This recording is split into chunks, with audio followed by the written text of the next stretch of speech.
स्थानिक स्वराज्य संस्थांच्या निवडणुकीसाठी आता आरक्षण सोडत नुकतीच पार पडली आहे आणि इच्छुक जे आहेत त्यांची आता धावपळ मोठ्या प्रमाणात वाढल्याचे चित्र पाहायला मिळतं। आपल्यासोबत यावर बोलण्याकरिता शिवसेनेचे आमदार नरेंद्र भोंडेकर आहेत। भाऊ, काय सांगाल, कशा प्रकारची आता तयारी इथं सुरू आहे?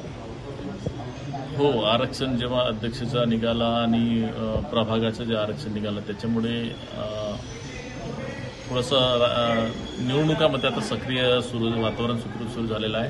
लोक उमेदवारीसाठी येत आहेत आणि वेगवेगळ्या याच्यामध्ये माहिती देत आहेत। तर नक्कीच जितक्या लवकर निवडणुका होतील तेवढं चांगलंच आहे, कारण खूप 2.5-3 वर्ष झालेत जे निवडणुका नव्हत्या झाल्या स्वराज्य संस्थेच्या, आणि स्वराज्य संस्थेच्या निवडणुका व्हायला पाहिजे जेणेकरून लोकांचे काम करण्यासाठी लोकप्रतिनिधी मिळतो। आता 4ही नगर परिषदांमध्ये जे आहेत उमेदवारीसाठी मिळवण्यासाठी प्रयत्न करतात सर्वत्र, आणि आपल्या पक्षाचे उमेदवार संभाव्य उमेदवार जे आहेत ते आपल्यापर्यंत आले असतील तर काय वाटतंय, कोणत्या भागात आपण काय उमेदवारी देणार? नाही, नक्कीच आमच्याकडे 4ही नगर परिषदच्या उमेदवाराची तयारी आहे आणि 4ही नगराध्यक्षाचे आमच्याकडे इच्छुक आलेले आहेत। त्यावेळी फक्त भंडाऱ्यामध्ये आमच्याकडे जास्त उमेदवार आहेत, जवळपास 6 उमेदवारांचे आमच्याकडे आहेत। आपण यादी आमच्या जिल्हा प्रमुखांनी तयार केलेली आहे, तर त्याच्यामुळे नक्कीच ह्या प्रत्येक निवडणुकीपेक्षा ह्या निवडणुकीमध्ये आमच्याकडे उमेदवाराची मागणी जास्त आहे। वहिनी सुद्धा राजकारणात समाजकारणात कुठेतरी ऍक्टिव्ह पाहायला मिळतात, तर त्यामुळे वहिनींनाही आता यावेळेस चान्स मिळेल का?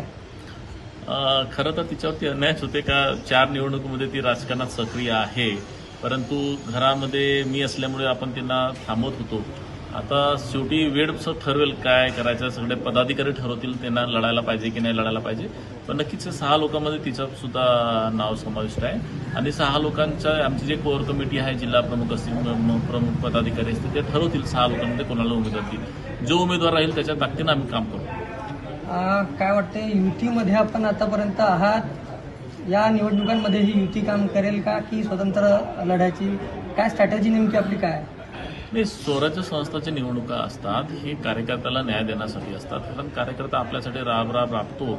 आणि जेव्हा आता युतीच्या संदर्भात आता ते वरिष्ठ स्तरावरती निर्णय होईल, परंतु माझं एकच म्हणणं आहे की जे कार्यकर्ते आपल्यासाठी विधानसभेत लोकसभेसाठी राबतात आणि जेव्हा त्यांना न्याय देण्याची गरज येते तर तेव्हा स्थानिक स्वराज्य संस्थेमध्ये जर त्यांना संधी दिली नाही तर तो कार्यकर्ता तुटतो आणि दुसऱ्या पक्षात जातो। तर त्याच्यापेक्षा प्रत्येक पक्षाने ठरवलेलं आहे की आपल्या स्वराज्य संस्थेमध्ये आपल्या कार्यकर्त्यांना न्याय देण्यासाठी आपण स्वतंत्र लढायला पाहिजे। तशी तयारी आम्ही पण आखलेली आहे आणि आम्ही पण आपल्या कार्यकर्त्यांना न्याय देण्यासाठी, पक्ष वाढवण्यासाठी आम्ही प्रयत्न करतोय।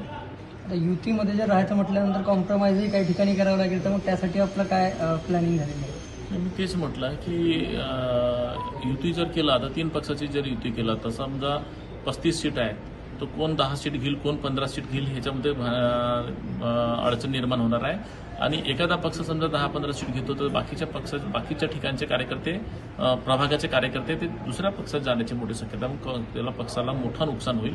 त्याच्यासाठी शक्यतो सगळ्या पक्षांनी मैत्रीपूर्ण लढायची आणि जेव्हा निवडणूक झाल्या तेव्हा आपण युती करायचा हे असा टेंटेटिव्ह वाटतंय। परंतु ह्या स्वराज्य संस्थेमध्ये कार्यकर्त्यांची लढाई असते, ती कार्यकर्त्यांसाठी लढायची असते आणि म्हणून शक्यतो स्वतंत्रच लढायची सगळ्या पक्ष तयारी करत आहेत।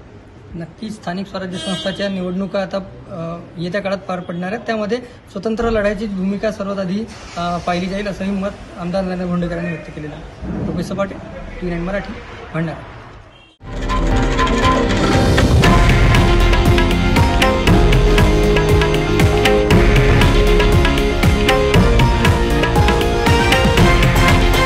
हे आहे देशातील नंबर 1 न्यूज नेटवर्क आणि आपण पाहत आहात TV9 मराठी, एकमेव।